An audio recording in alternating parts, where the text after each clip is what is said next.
Hello प्यारे बच्चों, मैं किशन। और जैसा कि आप सभी जानते हैं, मैं एक फिजिक्स टीचर हूँ। आने वाला जेईई मेंस और नीट का एग्जाम है, उसके लिए हम प्रिपेयर कर रहे हैं।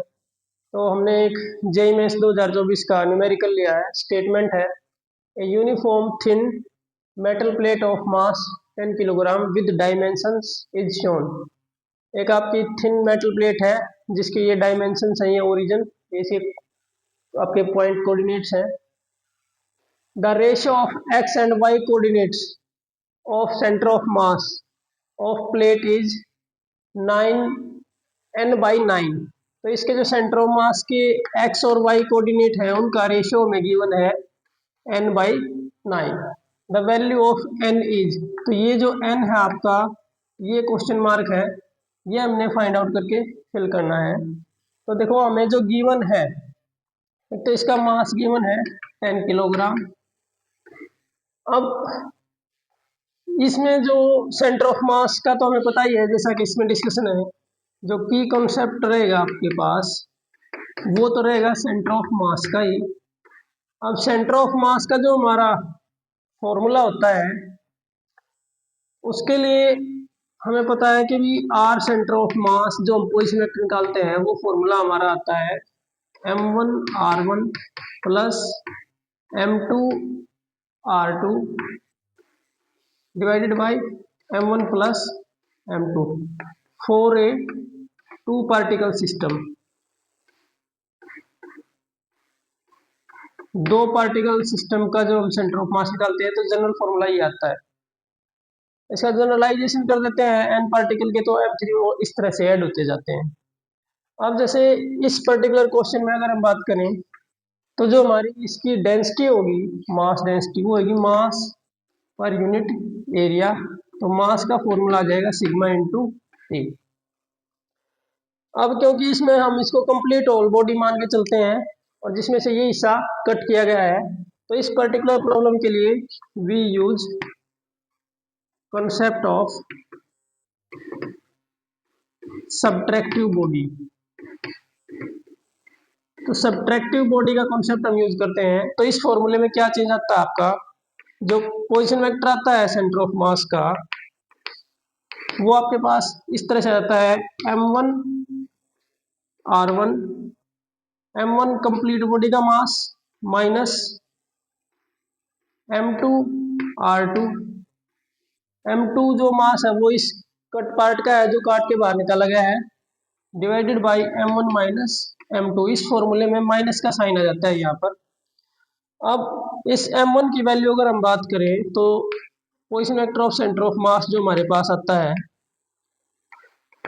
वो आ जाता है m1 की वैल्यू आती है sigma into a1 r1 minus sigma into a2 r2 divide by sigma a1 minus a2। नीचे से सिग्मा आपका कॉमन हो जाता है।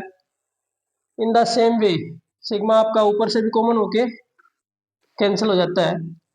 तो ये जो r1 और r2 और a1 a2 है, हमें ये सिर्फ फाइंड आउट करने हैं। तो जैसे अगर हम बात करें पोजीशन वेक्टर ऑफ r1, तो आपको पता है कि भी जो सेंटर ऑफ मास आपका आएगा कंप्लीट बॉडी का, तो ये कोऑर्डिनेट आपका 3 है, ये 2 है, तो 3 का हाफ 1.5 ये पॉइंट होएगा और 2 का हाफ होगा 1। तो इसके जो सेंटर ऑफ मास की कोऑर्डिनेट होंगे r1 की, वो होंगे आपके पास 1.5 आई कैप प्लस 1.5 आई कैप, और जो y कोऑर्डिनेट है वो आपका होगा 1 जे कैप। और जो पोजीशन वेक्टर आपका r2 है, इस कटे हुए पार्ट के अगर हम पोजीशन वेक्टर के अगर से वो निकाले कोऑर्डिनेट्स, तो वो आपके पास आएंगे r2। तो उसमें x कोऑर्डिनेट तो यही रहेगा 1.5, y कोऑर्डिनेट जो हो जाएगा आपके पास 1 और 0.5, ये 0.5 ऐड हो जाएगा, वो जाएगा 1.5 आई कैप प्लस 1.5 जे कैप। तो दोनों के कोऑर्डिनेट आ जाएंगे, उनका हम यहाँ यूज कर लेंगे। एरिया की अगर हम बात करें, तो इसकी ये लेंथ 3 है, ये 2 है, तो जो आपके पास a1 आएगा वो आ जाएगा 3 इंटू 2 6, और a2 जो हमारे पास आ जाएगा वो आ जाएगा ये भी 1 है और ये साइड भी 1 है, 1 इंटू 1 1। तो इनका हम यहाँ पर यूज करेंगे तो हमारे पास आ जाएगा 6 इंटू R1 के कोऑर्डिनेट है 1.5 आई कैप प्लस 1 जे कैप माइनस A2 है जो हमारे पास वो आपका 1 इंटू R2 के कोऑर्डिनेट है 1.5 आई कैप और 1.5 जे कैप डिवाइड में आपके पास है A1 माइनस A2 मतलब 6 माइनस 1। तो ये हमारे पास सोल्व होने के बाद आ जाएगा 1.5 को 6 से मल्टीप्लाई करेंगे तो 9 आई कैप प्लस 6 जे कैप माइनस 1 को इसे मल्टीप्लाई करेंगे तो 1.5 आई कैप और माइनस 1 इंटू 1.5 तो 1.5 जे कैप डिवाइड में आपके पास रहेगा 6 माइनस 1 दैट इज 5। तो ऊपर 9 आई कैप है और माइनस का 1.5 है तो ये रह जाएगा आपके पास 7.5 आई कैप माइनस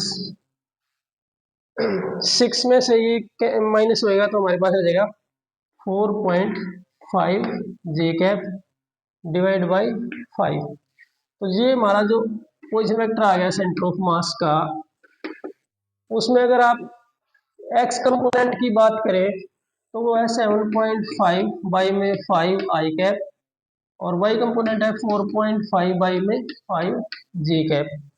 और एक्स और वाई कोऑर्डिनेट की हमने रेशियो लेनी है तो ये आपके पास 7.5 डिवाइड में 4.5 करेंगे 7.5 बाई में 5 डिवाइड में 4.5 उल्टा हो जाएगा आपके पास 5 बाई में 4.5 वाई को जो आपका फ्रैक्शन है वो गिवन आपकी n बाई 9 के इक्वल। 5 से 5 कैंसिल तो ये 7.5 और 4.5 का डेसिमल कैंसिल हो जाएगा, 5 से ये कैंसिल हो जाएगा 15 पर और ये 9 पर। तो आपके पास आ गया 15 by 9 equals to n by 9। तो यहाँ से हम देख पा रहे हैं कि n की वैल्यू जो है हमारी क्या आ जाती है 15। तो इस तरह से हमने n की वैल्यू फाइंड आउट करके पुट करनी है। आई थिंक सो आप लोगों को ये समझ में आया होगा। Thank you, have a nice day.